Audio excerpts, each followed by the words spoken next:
I never knew the reasons why. They say, oh, it's haram, haram. Like, okay, haram, but why haram? All my Muslim friends are doing it, and you're saying it's haram.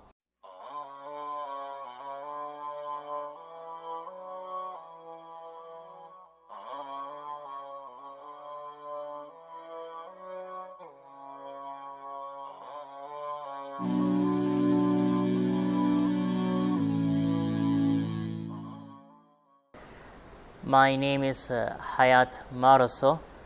I was born in Pakistan, in Karachi, and then I moved to America in March of 2008. So when I moved, I first moved close to Dar-us-Salaam, and within a few months I got enrolled at the Hafidh program at Dar-us-Salaam, full-time Hafidh Quran program, and that's where I got started to memorize the Quran. When I first came here, it wasn't a big culture change because I had my mom's family over here. The only change I felt was that in Sri Lanka, since it's not a Muslim country, and most of my so even though I was born in Pakistan, after 3 years, when I was around 3 years old, we moved to Jeddah because my dad worked at the Jeddah airport. So then we lived in Jeddah for 3 years, and then we moved to Sri Lanka, and then I lived in Sri Lanka for 9 years. Most of my family, my dad's side, lived in Sri Lanka. The majority of the Muslims I witnessed over there, just praying, practicing, but not like into like, you won't see students are memorizing Quran, or you won't find my family members memorizing Quran. So I didn't know much about Islam until I moved to America, and my mom's side, most of them are in America, and they are more, at the beginning I considered them as like a super strict. It was difficult. It was difficult trying to like change completely, like you want me to change within one day. So it was a culture like shock at the beginning. So everything changed at the Hifz school. So when I could remember, my parents came to me and they said, we want you to memorize the Quran, you and your brother. And I told them, no, I don't want to memorize the Quran, because at that time my cousins were memorizing, and I saw the effort they had to make into memorizing the Quran. There wasn't much time for them to have fun, and I wanted to have fun. If I'm going to memorize, then I won't have time to have any fun. So I said no. So they told me, no, why don't you try out, go for first few days. If you don't like it, we'll pull you out. I said, okay, sure, good deal. So alhamdulillah, it was in the summer of 2008, and then my first teacher was Sheikh Muhammad Nahawandi. So when I went to his class, I loved his character, like his manners, how he would deal with students. So within first few days, I told my parents, no, I'm staying, because alhamdulillah, I got a good teacher. And then stayed for the until the end of 2008. Sheikh Muhammad Nahawandi taught me and my brother Tajweed, and at the beginning of 2009, he gave us permission to start memorizing the Quran. So when we were memorizing the Quran,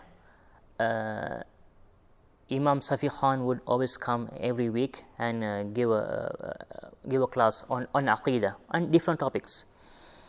During the class, he would bring up this thing about why music is haram, or why having girlfriends or like gender mixing is haram, and that opened my eyes. I never knew the reasons why. They say, oh, it's haram, haram. Like, okay, haram, but why haram? All my Muslim friends are doing it, and you're saying it's haram.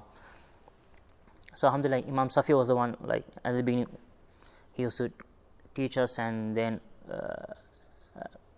the reasons made sense. So eventually alhamdulillah I started to change.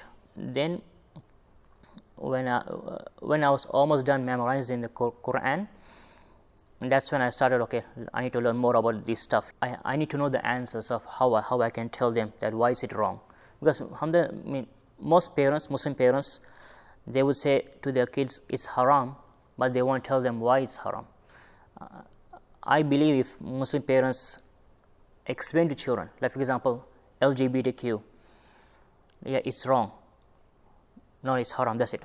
Okay, dad, mom, why is it wrong? Or like it's a big thing in school. No, it's haram.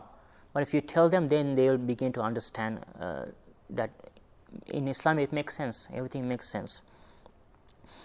So then I started to listen to different speakers, and then I also do research. Okay, where did they learn their knowledge from? Most of them were graduates from Medina. So then I asked my teacher Sheikh Muhammad Nahwandi, okay, like how can I like apply to Medina? And then after a few years later, Sheikh Ukasha, he came to PGMA, and he read in Qira'at.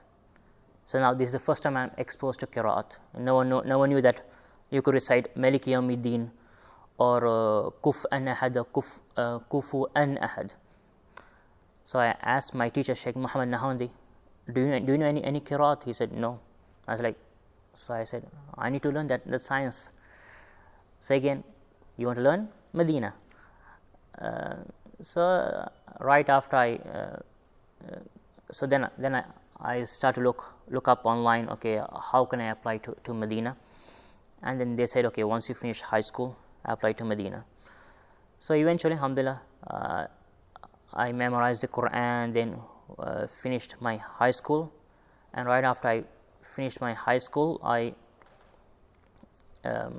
applied to Medina, and then after a few years later, I got accepted.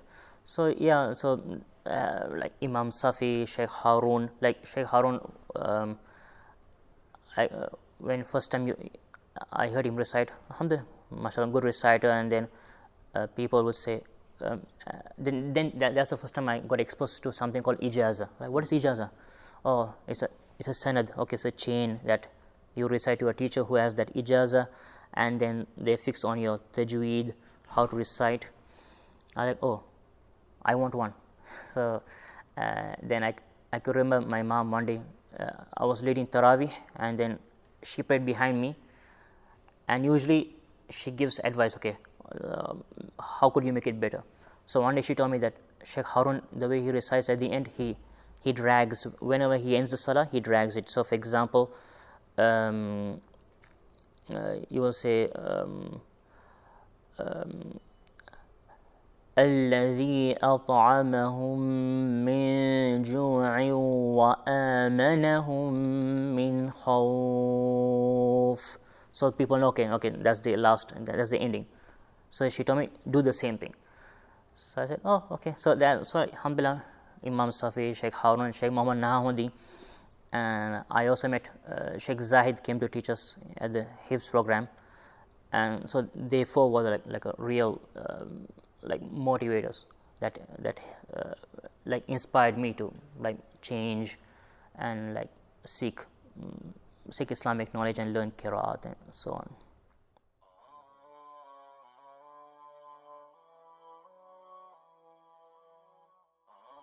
When you first get accepted to Medina, they will pay for your ticket. So it's free. So they'll pay you from any country you live.